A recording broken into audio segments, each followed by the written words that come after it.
Good evening to one and all. Welcome you all to the daily Indian Express newspaper analysis for the date 4th as well as 5th February 2024, brought to you by Ganesh IAS Academy. Okay, let's get into the today's newspaper analysis. Before that, I want to give those students who are watching this session online update related to the other social media accounts which the Ganesh IAS Academy is handling.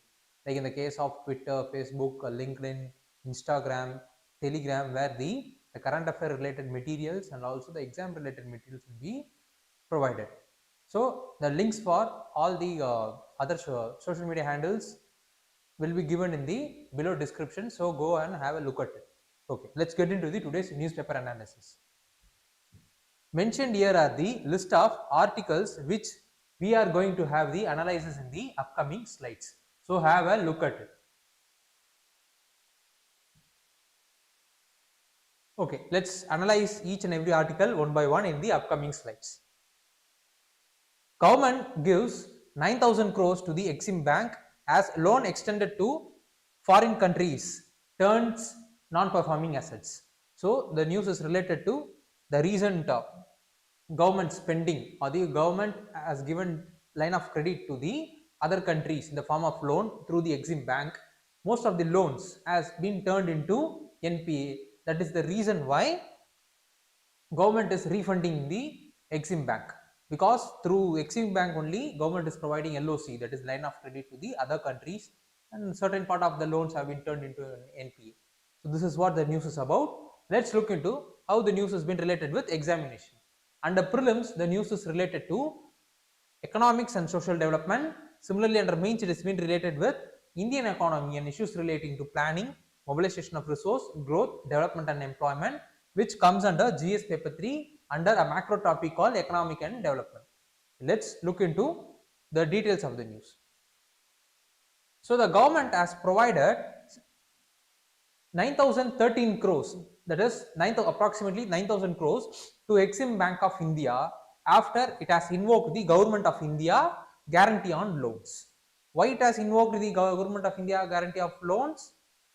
It is nothing but the loans which are given in the name of line of credits to the other countries through EXIM Bank and other financial institutions.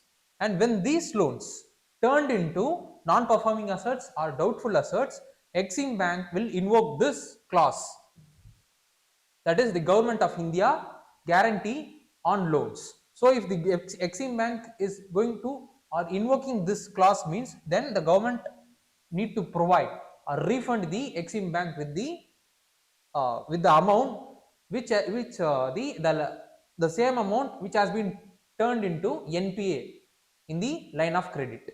So after invoking it, government has provided 9,000 crores to the EXIM Bank to compensate for the losses that it has suffered in the name of the LOC, which has been turned into NPA. So this is what the thing is about. And the Ministry of External Affairs has further allocated 4,383 crores for the next financial year.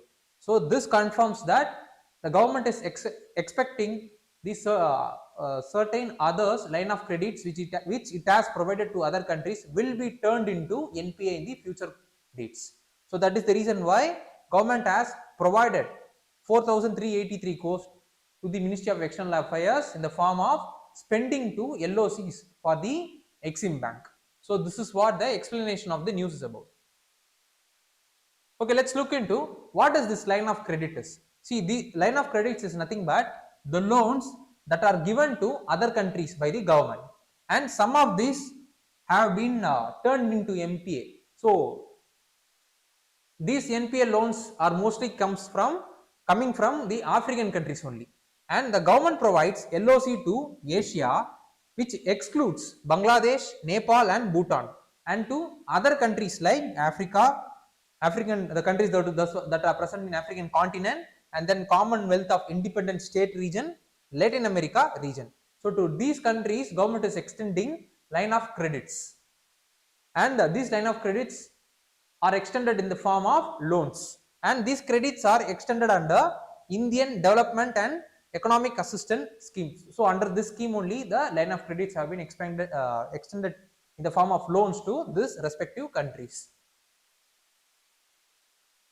And let's look into how the funding will be take place. So the process of funding. So once the guaranteed provisions, that is whenever the loan has been turned into NPA, the EXIM bank will be invoking the guarantee provision.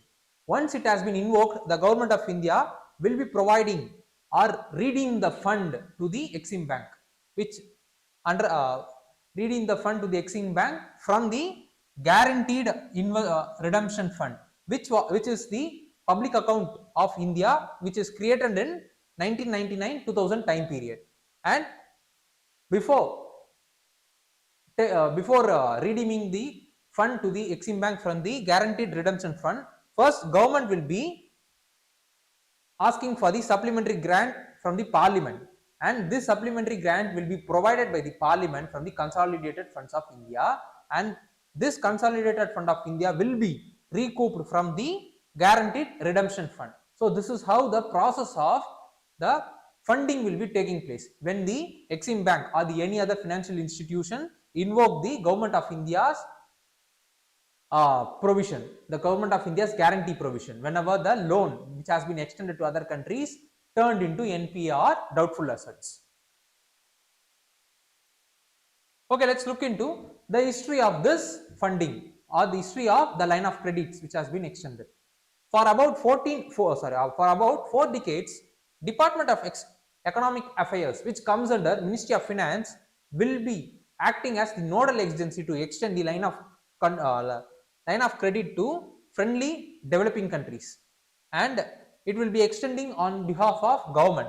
So previously, that is before 2003-4 time period, the line of credit was extended in the form of government to government entities. That is, government will be directly providing line of credit to the government of its friendly countries, to which the LOC agreement has been signed. So this operation will be taken place.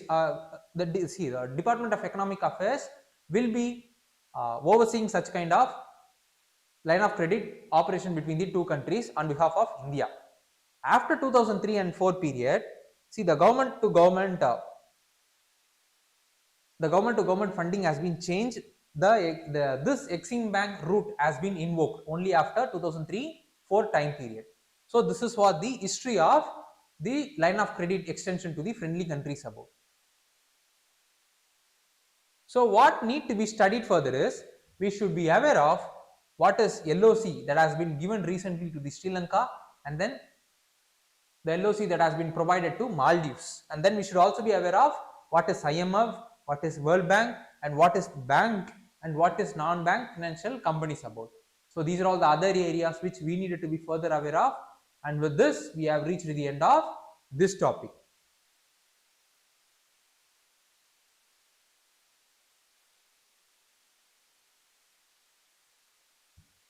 INS SANDHAYAK as commissioned. So the news is related to the recent commissioning of INS SANDHAYAK by Defence Minister at Vizag. So the news is related to under prelims current events of national and as well as international importance. Similarly, under mains, the news has been related with GS paper 3 science and technology through a subtopic called achievements of Indians in science and technology, indigenization of technology and developing new technology. So this is how the news has been related with examination. Let's look into the details of the news. So as I said, recently INS SANDHAYAK has been commissioned at Naval Dockyard which is in Visakhapatnam, and it is first of the 4 vessel large ship being built, and its primary purpose is to do the hydrographic surveys. So this is what the details of the news is about. Let's look into what is this INS SANDHAYAK is about. It was constructed at Garden Research Shipbuilders and Engineers, which is present in West Bengal, that is in Kolkata. Primary purpose of this ship is to do the hydrographic survey at the coastal as well as the deep water region for the port as well as harbor activities, and its purpose is also to provide navigational channel as well as routes, and its operational zone extends up to the maritime limits. which is up to exclusive economic zone and extends up to the extended continental shelf. So this is what the primary purpose of the ship is about. And its secondary purpose is to act as hospital or the mobilizing activities or the mobilizing center during the wartime or any other emergency situation. And it is equipped with the latest cutting edge technologies like hydrographic tools, data acquisition and processing tools, an autonomous underwater vehicle and remotely operated vehicle, and then DGPS, and then the digital side scan sonar. So this is how these are all the latest cutting edge technology being equipped under the ship, and it is being provided by 2 diesel engines, and it has the capacity to reach up to 18 knots, and it was reincarnated from the previously decommissioned SANDHAYAK.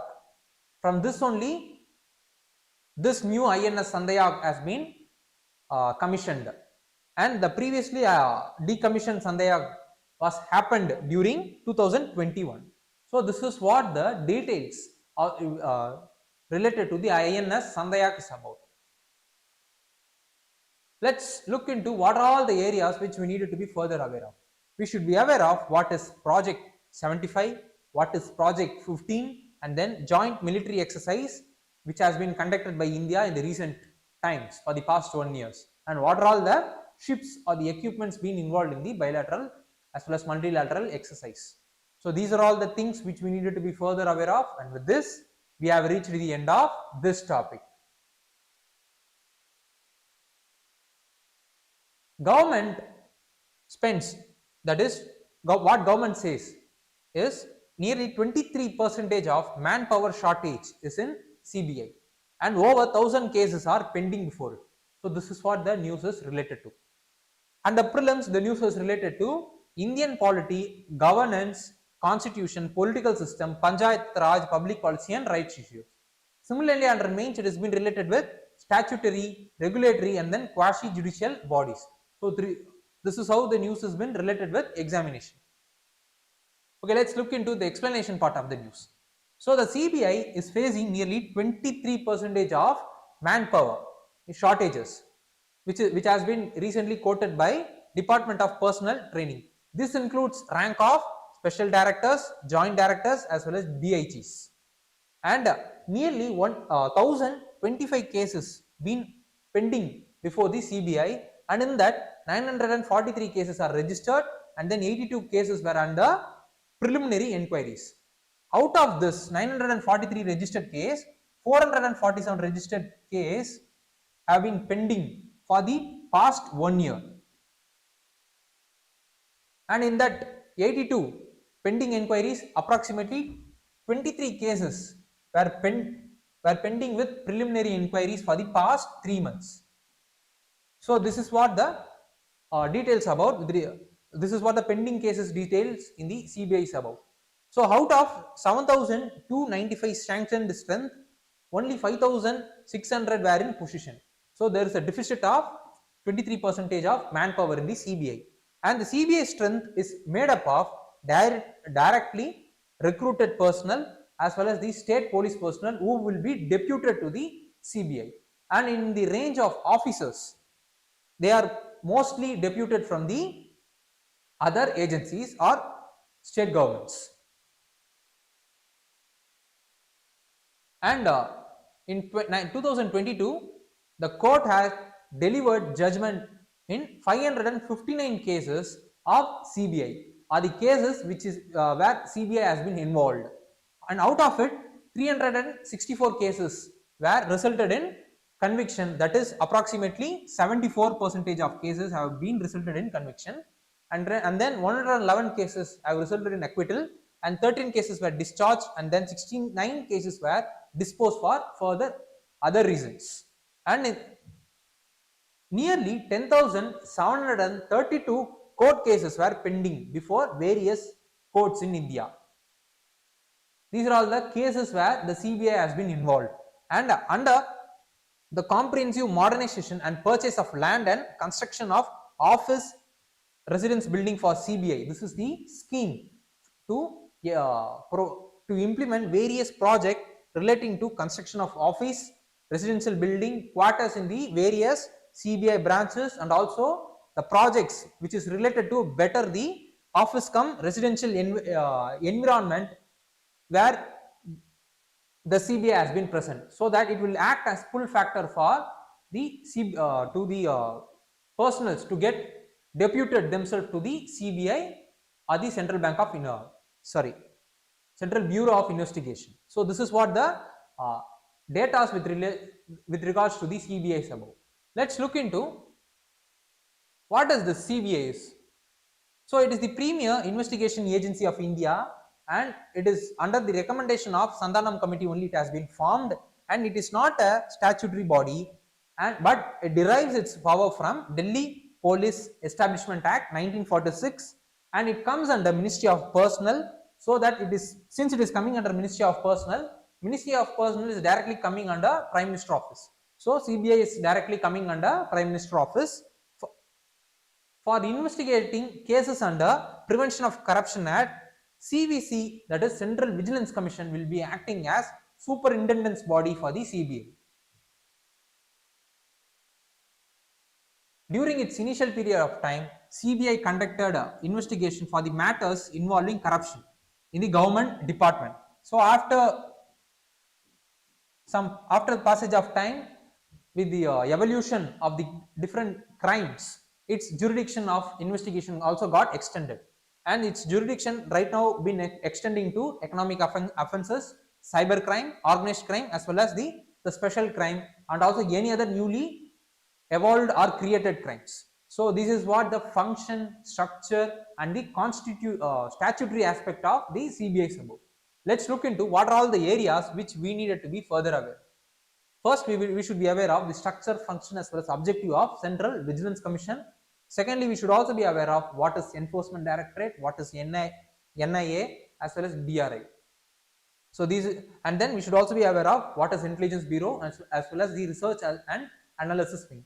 So these are all the other areas which we needed to be further aware of, and with this we have reached the end of this topic.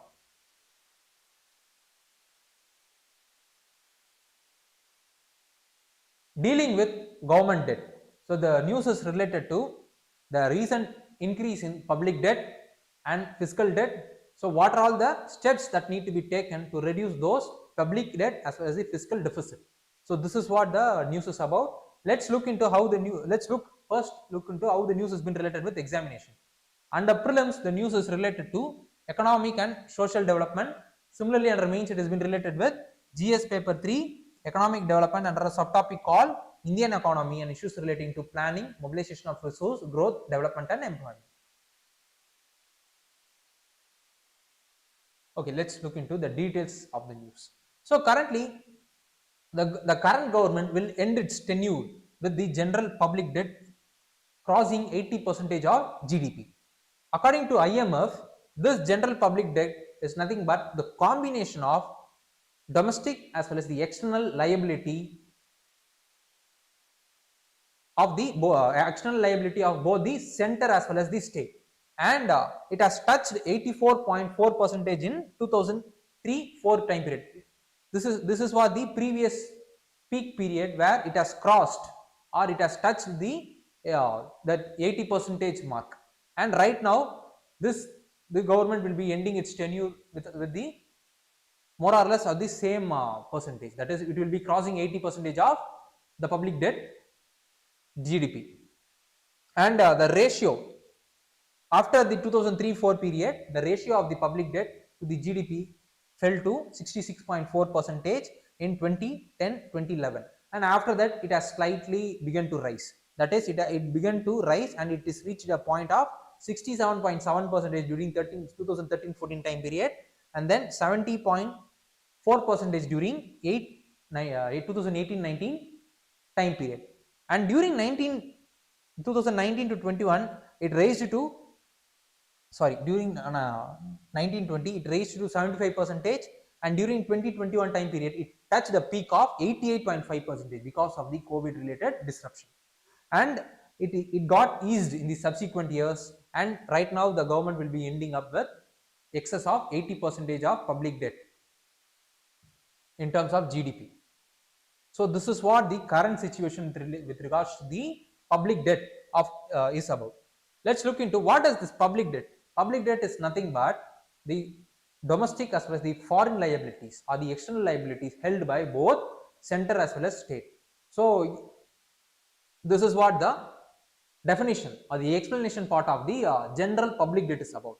It includes, apart from the domestic as well as the external liability, it also includes other liabilities like liabilities against small savings scheme, PF, as well as special securities that has been issued to Food Corporation of India, fertilizer firms as well as oil marketing companies.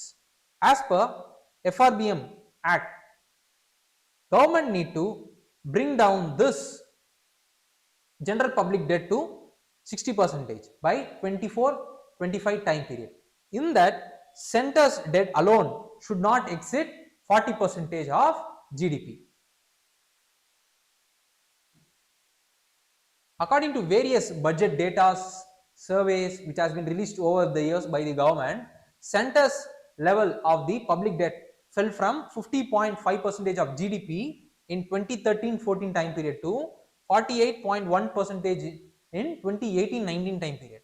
Again, it raised to 50.7% in 2019-2020 time period, and then 60.8% in 2020-21 time period, and then it reduced to 56.9% in 23-24 time period.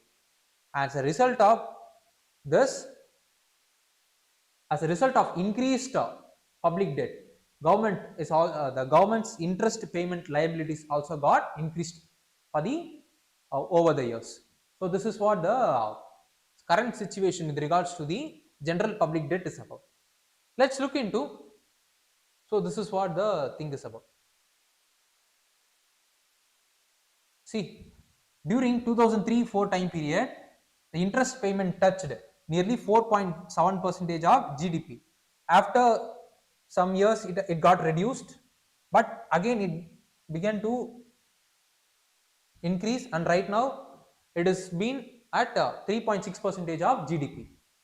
So we could able to see that the interest paid by the government is higher than the capital expenditure of the government. So right now the government is spending approximately 3.4% of GDP in terms of capital expenditure, but it is lesser than the interest that has been paid by the government for the debt which it has been bought over the years. Let's look into what is the reason for the rise in the debt. First is the COVID induced disruption as well as the related expenditure that has been made on the welfare as well as the other health related activities. Secondly, there is a rise in gross fiscal deficit of both center as well as state. So during 5.8% as well as 7.2% of GDP was the fiscal deficit during 2018-19 and then 19-20 time period, and it got increased to 13.1% and 10.4% in the next 2 fiscal year just because of the COVID induced disruption. Thirdly, resurgence in the capex spending. So because of the increased capex spending, so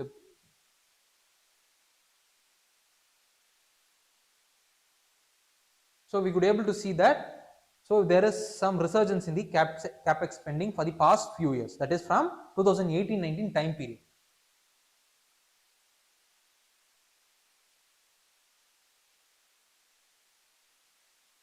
So because of the increased in capex spending, it is leading to widening of fiscal deficit, which in turn is leading to increased public debt. So these are all the reasons that has been contributing to increased public debt for over the years by the government. Let's look into what are all the ways to reduce the public debt. Firstly, fiscal consolidation. Fiscal consolidation will ensure that government's spending will be consolidated, and only the necessary activities as well as the extravagance activity will be cut off. Only the necessary expenditure will be made. The necessary expenditure means the expenditure which is required for growth and development of the economy as well as the country. Secondly, the growth need to be higher than the inflation. Thirdly, the inflation need to be contained. So these are all the 3 ways where under which the government could able to reduce the public debt. for the sustainably, not the knee-jerk reaction. These are all the sustainable way through which the government could able to reduce the public debt, which and also at the same time the fiscal debt. So these are all the ways. So what are the things which we needed to be further aware of is, we should be aware of the recent budget.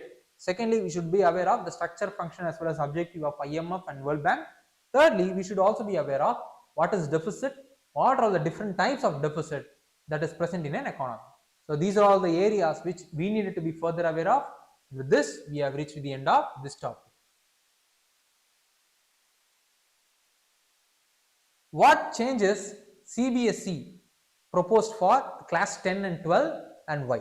So the news was related to the recent changes that has been proposed by CBSE for the class 10 and 12. Let's look into how the news has been related with examination. And the prelims, the news is related to Indian polity and governance constitution. Similarly, under mains, it has been related with GS paper 2, Indian polity, under a subtopic called issues relating to development and management of GS social sector services, which is relating to health, education as well as human resource, which comes under GS paper 2 governance. CBSE is planning to change certain things or certain aspects in the curriculum of class 9 to 12, so that the current education system will be aligned with the National Education Policy 2020, and it has proposed certain changes initially for the class 10 and 12 to study more subject, especially more native subjects. So this is what the explanation of it. Let's look into further details of the news. So first we will look into what is this credit system and why CBSE plans to roll it out. This creditization aims to establish academic equivalence between the vocational as well as the general education, which in turn will be facilitating the mobility between the two parallel education systems, that is general as well as vocational education system. And to implement it, UGC, that is the apex higher education regulatory body, came up with the National Credit Framework in 2022, and NCRF is nothing but the National Credit Framework short form, is the unified credit framework for integrating the training as well as skill development in the school as well as the higher education as a part of National Education Policy 2020. So for students of class 9 to get advanced to the class 10, he or she need to earn a specified number of credits. These credits will get accumulated over the period of time.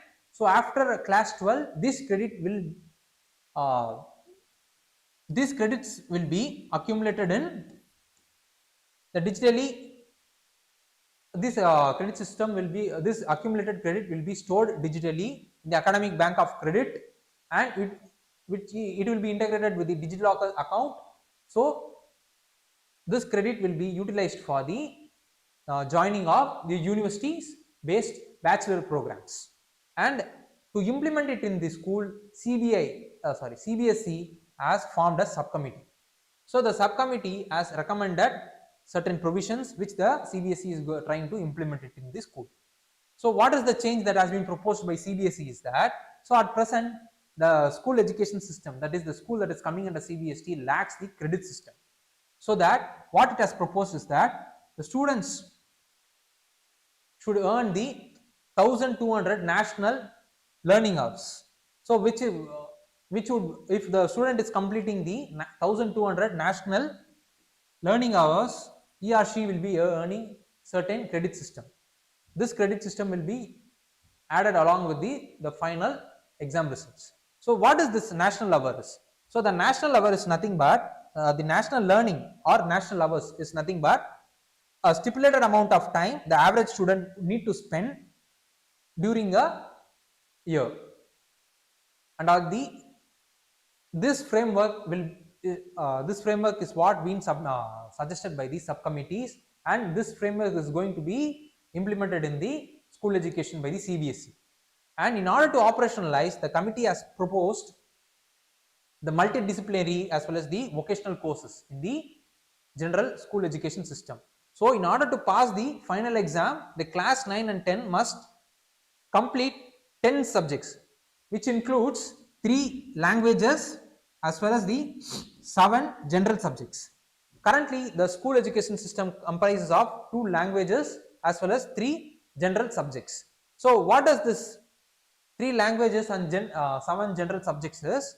So, of the 3 languages, a student need to choose 2 regional languages as well as 1 any other foreign languages, and then of the 7 main languages, it includes maths, computational thinkings, social science, science, art education, physical education and well-being, and then vocational education, and then environmental education.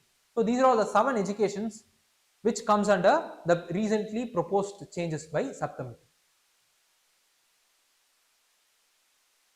So how this education or these changes will be inculcated into the exam. So the credit earned is independent of the marks that has been obtained in the exam. So as I previously we have seen that a student need to complete 1200 learning hours. So after completing his learning hours, he will be earning some credits. These credits are independent of the marks that will be obtained by him in the final exams. For class 10 students, for example, the CBSE will conduct the external exam for the 3 languages which we have seen in the previous slide. That is, a student has the liberty to choose 2 regional languages as well as 1 foreign languages, and then mathematics, computational thinking, social science, science and environmental education. So for these languages and subjects only the external education will be conducted, but for other subjects like art education, physical as well as vocational education, it will be a mix of internal as well as external education. So this is how the subcommittee's recommendation will be inculcated into the final exam. And in terms of class 12th, the subjects will be categorized into 4 groups. The first group is, the group 1 will be comprising of the language groups, and the group 2 would consist of arts group like dance, music, sculpting, etc. And the group 3 will be comprising of the social science group, and then the group 4 will be comprised of the other groups like mathematics as well as the computational thinking and science subjects. So out of this, the class 12 or the 12th class students will have to choose at least 2 languages from the group 1 and then 4 main subjects from the group 3 and group 4.